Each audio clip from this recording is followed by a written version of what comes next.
My power is I have a super cute dog. On hikes, people I barely know, they'll call out, "Oh, that's Luke," and they'll stride right up to him. On Facebook, people will ask, "Oh, how's Luke doing?" But I don't do Facebook. It's my friend who posts pictures of him. But by now, I know my role, and I'm Luke's handler, and my job is to escort him places so he can greet his public. But I became a handler of something else long before I became a handler of Luke. And that's a handler of worries, uncertainties, and doubts, of risks. So tonight, with Luke as our trusty companion, I want to talk about what it means to be a risk handler and to face your worries and the things you can't control. And this became important to me many, many years ago when my world went from routine to chaotic. And it was also a time when I had a dog that looked just like Luke. See, when I was 14, my father died suddenly, and my world crumbled. One day, I'm a regular teenager hanging out at the mall and living in a nice house with mom, dad, and dog. But the next, I'm working at that mall and living in a small, no pets allowed condo with my mom dating the guy next door who also happened to like teenage girls. Throughout high school, I was also on my own, and I would worry about things. But I got by because I instinctively came up with tricks to cope, like riding my bike everywhere, even in the snow and the ice, just to be free of the worry of how to get around.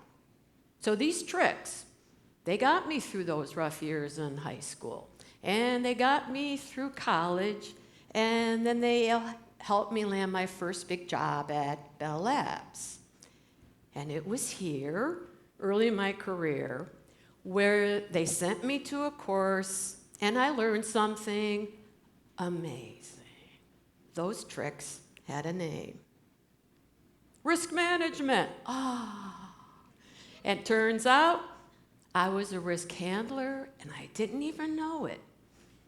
Even better, risk management, it's part of a larger field called project management, which is all about how to get things done. So naturally, I learned everything I could in these areas, and over 35 years as a technology professional, used them to deliver over 100 projects. But what I liked most about these techniques was I could use them everywhere. At home, I used them to organize family life.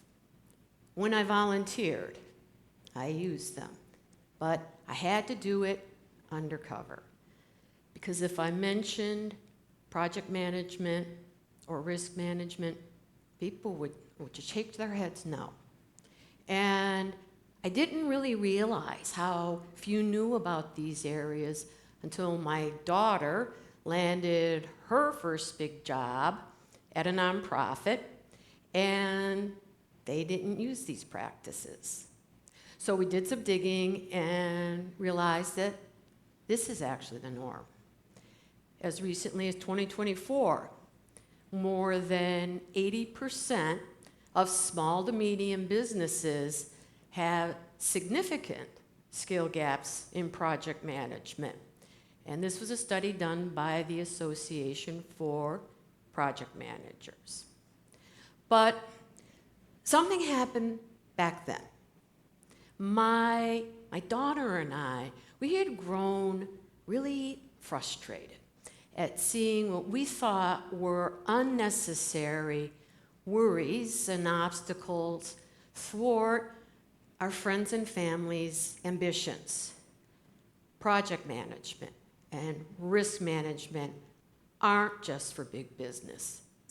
They're for anyone wanting to do anything. And just like that, we decided we would try to do something about it.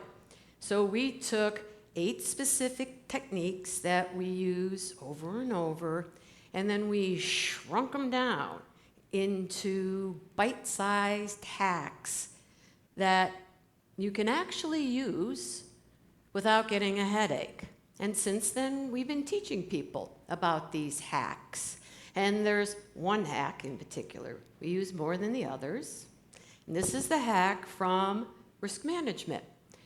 We call it Reframe Worries as Risks because it helps you step into that role of a risk handler so you can face your worries and those things that you can't control.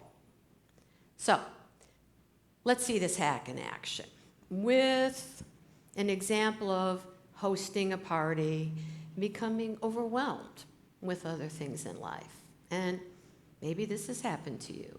You've offered to do something, and as the date approaches, an unexpected obstacle emerges that you worry you can't overcome. This happened to my sister back in December. She had undergone major surgery in November, and now Christmas was 2 weeks away. And she's still feeling exhausted. And she's the one who hosts the big Christmas dinner. And now she's worried she's not going to be able to pull it off. So I broached the idea of using the Reframe Worries as a risk hack and stepped into the role of a risk handler. And I started with the first step, which is to state the worry. So this way it can be surfaced and you can start to examine it. Well, my sister, her worry was, being too weak to cook, clean, and serve dinner. The second step, it's to assess how likely this worry, which is now a risk, is to happen or not. My sister, she thought it was going to be pretty likely she was going to be too weak because it was taking her so long to recover. The third step, it's to visualize the impact. So you can understand what happens if the risk comes true. So my sister, she visualized the kitchen's a mess, the guests are hungry, Christmas is becoming a disaster. Now the fourth step is a bit unexpected. And it's to ask, so what? But this is not dismissive if asked with compassion. Instead, it helps bring the full context of your life back into play so you can look at the risk in that context and you can understand how bad the impact is or isn't. So, let's talk about now how likelihood and impact, how they come together to suggest whether action is needed or not. So, if a risk's impact doesn't feel too bad or the likelihood seems low, well, it might be a Luke-sized risk, and you can let it go and let nature take its course. But if the impact feels pretty bad and the likelihood seems pretty high, well, this might be a Brutus-sized risk. And action's important so you don't get stuck in place and drain all your worry, all your energy worrying about it. Fortunately, risk management has ways to deal with these Brutus-sized risks. And I want to explain them by going back to Christmas dinner.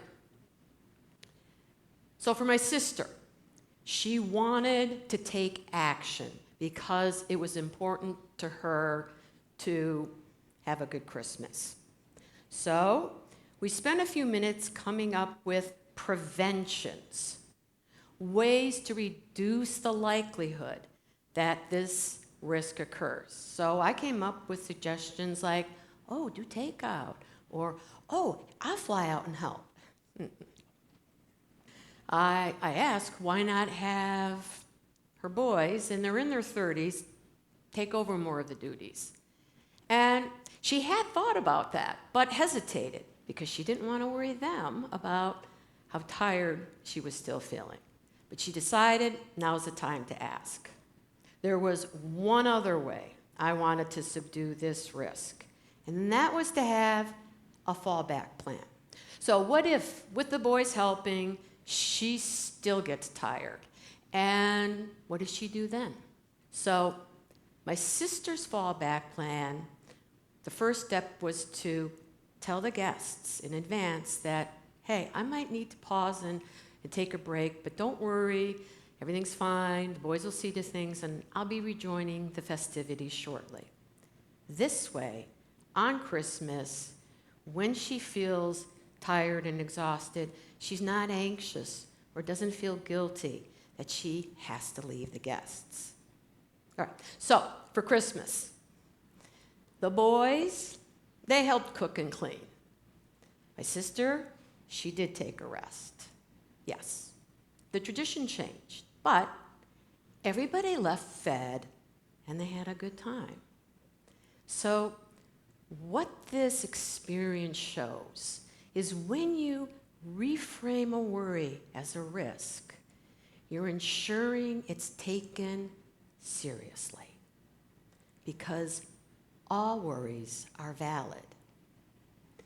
It gives you a structure so you can examine it, and a way to explore, and a space so you can explore preventions and fallback plans, because as we go through life, worries, uncertainties, and doubts, they're going to creep in. Whether you're looking to launch a new career or just get through the day. And when that happens, think like a risk handler. State the worry. Assess its likelihood. Visualize its impact. And ask, so what? And if it looms large,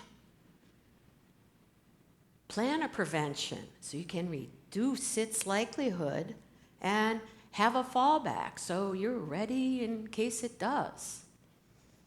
And this is what being a handler is all about. Dealing with unpredictability, whether it's from a rambunctious dog or life's curveballs. So, the next time a worry, uncertainty, or doubt creeps in, pause. Reframe. Step into the role of a risk handler and break through. Thank you.